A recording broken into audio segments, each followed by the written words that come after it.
Like My Hat by Dan Spars. It was just a better than average day for our lovely and puffy mare Pinkie Pie. It was lunchtime and every pony was over at Sugar Cube Corner, having a splendid dessert. Today was Funky Hat Day at work, and Pinkie had to bring out another hat rack just to place them all. Nothing was too out of ordinary. There were all kinds of hats on the hat racks, and all in different colors. It was like a rainbow of hats, and with those hats came personality. All the gentle coats took off their top hats, while the on the road truckers took off their sweaty baseball caps. It was truly one of the Pinkie Pie's favorite days at work. The pink mare had ordered a package earlier that day from Twilight, and just as she was about to question where it was, Spike arrived at the door with a big, heavy cardboard box in his small, shaking hands. Hey, Pinky, Spike managed to choke out before breathing heavily again. This package is for you. Where should I put it? Oh, hi, Spike. Just set it by the head track. Got it. Spike then wobbled left and right, barely seeing over the package he was carrying. It was like watching a dog try and stand on two legs. The poor dragon then tripped over a leg of the headstand and fell over clumsily, knocking every single head off the stand and onto the floor. A ball cap, however, landed backwards on his head. All glared at him. Spike, are you alright? Pinky yelped. Spike held out a thumbs up. Yo, I said all cool. Gee, Spike said with a wink. Realizing how he sounded, he covered his mouth. Yo, man, what the heck going on with my yapper? I ain't doing jack dilly. Spike, are you sure you're all there? Did you bump your head hard? Pinky asked, raising an eyebrow. Nah, I swear, dang. This puppy won't stop barking those weird sounds. I know why I am. Spike said swaggerliciously. Pinky thought, this may sound weird, but try taking off that hat. What hat, girl? I ain't got no hat, one. You kidding me, honey? Spike told off that girl. Um, just hold still. Let me see something, Pinky said as she reached for his hat, but he swatted her away. Bae, you ain't gonna touch my nothing. You know I ain't gonna be touched there, no way, no how, Spike said. Pinky then thought for a moment and came up with an idea. Hey, Spike, Pinky said. What's up with you? Close your eyes, I have a present for you. Spike then shut his eyelids as Pinky reached for his hat. She then twisted his hat around so that it was facing the front. All right, open your eyes, Pinky cheered as Spike awoke his new sears. He then immediately got a scrunched face. Oh dang, son, this truckers ain't gonna drop the load, Spike said as he sprinted to the restroom. No more than 3 seconds later, an explosion blew the door open and a gigantic fart noise filled the atmosphere. Spike has achieved liftover. The butthurt dragon emerged from the depths of the chaotic vortex, sweating and breathing heavily. Pinkie Pie couldn't stop laughing. Thank you kindly, Missy, but I got to get back on the road now. My destiny'll be waiting down in the south, Spike said, tipping his head and running out of the door frantically.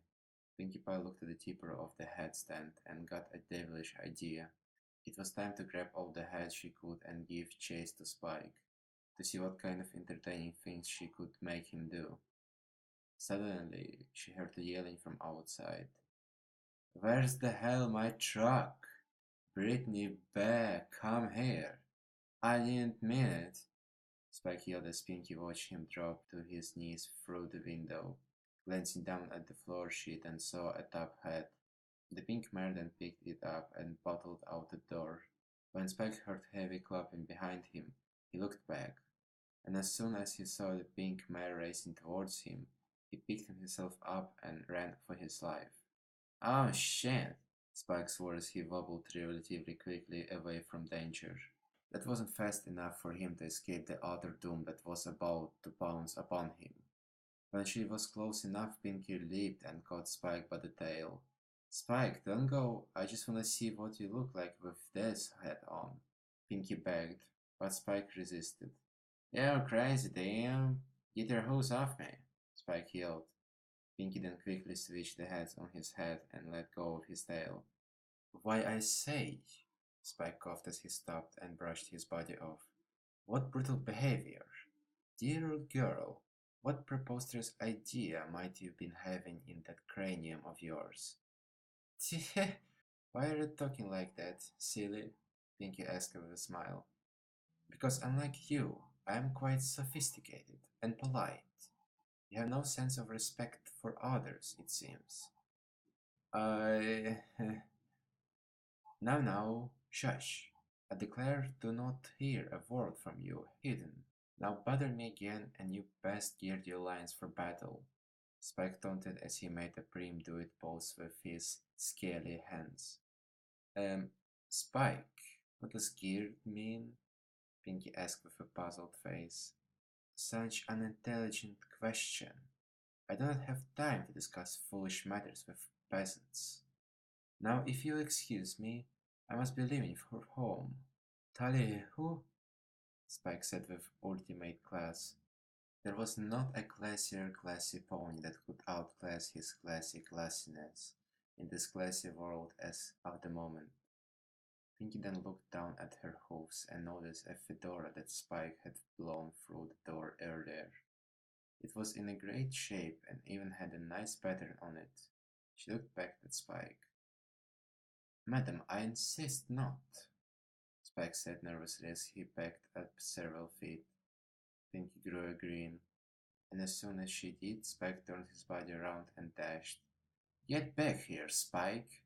Pinky yelled at the fleeing dragon. Blasted mare! I request you do not harm my posh body structure, for I must meet my friends with dignity, and not with the filth of the lower class citizens upon my delicate head. Spike ran rather slowly away from Pinky, as gentlemen do not usually need to scurry. Pinky quickly caught up to him and bumped the fedora onto him, knocking the top hat off. Spike flinched and suddenly grew a smile. Why, hello, dear! Have you seen my pencil and notepad? I'm on a very important investigation, and I must find my tools, post haste. Spike asked nervously. Pinky began to giggle.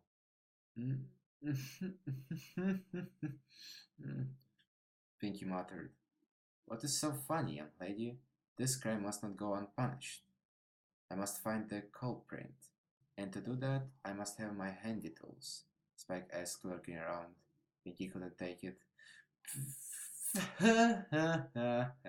She rolled as she fell on her back, her hoofs over her lungs. What is making you giggle, my dear? Murder cases are no laughing matter. In fact, I am quite shocked you found the will to laugh. What? What are you even talking about, Spike? Pinky asked, barely breathing from laughter. Then all went grey. Music began to play seemingly out of nowhere, dark and mysteriously.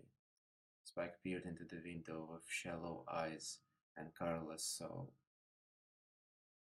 It all started 12 years ago, Spike began. It was a beautiful summer's day.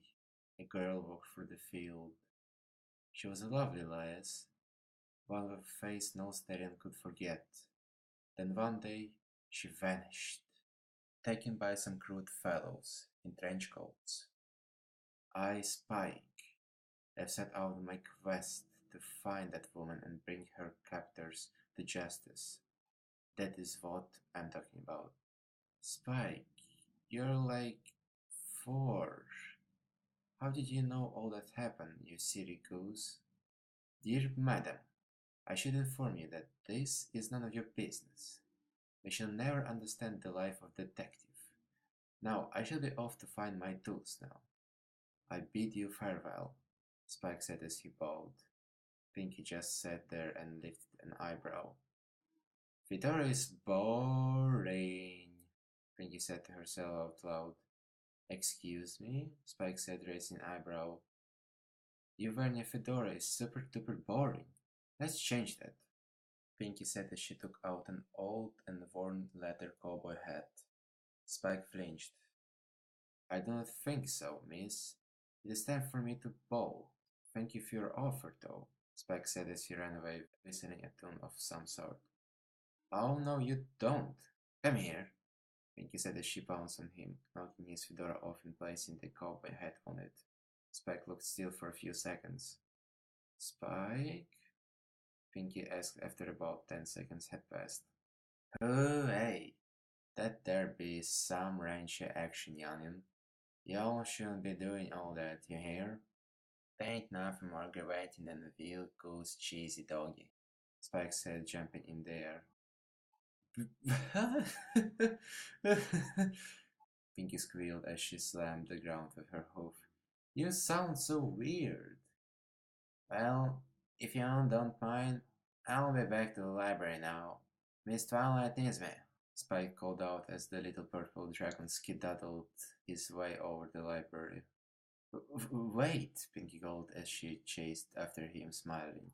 The poor dragon was running as if he saw a timber wolf with a gun all the way to the library, nearly tripping on his own stubborn legs more than 17 times. The pink mare stayed close behind him, but with his new hat Spike ran like a dog on a sugar high. When they arrived at the library, Spike barged in, only to see Twilight and Princess Celestia. Spike, what took you so long? Twilight asked. The princess and I were just having a chat about you. Sorry to interrupt, youngin, but there to be a crazy lass trying to hunt me down. I ain't able to run this far. Spike spat as he jogged over to Twilight. Spike, what in the world are you talking about? And why are you imitating Applejack? I don't under... Spike! Pinky screamed as she slammed the door open. Oh, that's what you're talking about. Pinky, stop messing with my assistant. That's not nice. But, Twilight, it's funny, whined the pink mare. And exactly what is funny? Twilight asked, raising an eyebrow. It's hard to explain. I can show you. Last time, I promise, Pinky begged. The lavender mare rolled her eyes. Fine, once. Spike, come here. I got a bad feeling in my gut, Spike said as he wobbled over to Twilight's side. Now, are there any heads? Pinky wondered as she looked around. She glanced all over the room, but there were no heads to be found. Just as soon as it was starting to frustrate her, she spotted something, more than a head. On the top of Celestia's head rested a crown. The poor princess suddenly grew a worried face. That will do. Hey, Celestia said as Pinky swept the crown off her head. She then quickly replaced Spike's cowboy hat with the crown. There was only silence and blank eyes. Spike, you there, buddy? Pinky asked as Spike began to shake. All three of them backed away from the baby dragon as he began to expert the light. The slash of the light suddenly began to become building, making the ponies turn away from their small dragon friend. Before they knew it, however, the light vanished, and they all gasped at what they saw. Spike? Twilight asked, shaking. Twilight, what are you doing? Asked the gigantic glittering dragon with a high-pitched voice. You must be preparing your next friendship letter to me. But I... No buts. Now, do you want to continue your days as a friendship student? If so, then get your flank moving. Yes, Princess Spike, Twilight said as she rushed to her paper and quill. Spike, your princess requires that you give her crown back, Celestia ordered. Spike coughed. Ah, never shall I. I'm Equestria's princess after all. Now all get to work, or must punishment be made? Spike asked as Celestia and Pinky cringed. No, ma'am. Then let us make Equestria as beautiful as ever. Chop chop. And that's how Spike became Equestria's new princess. The end.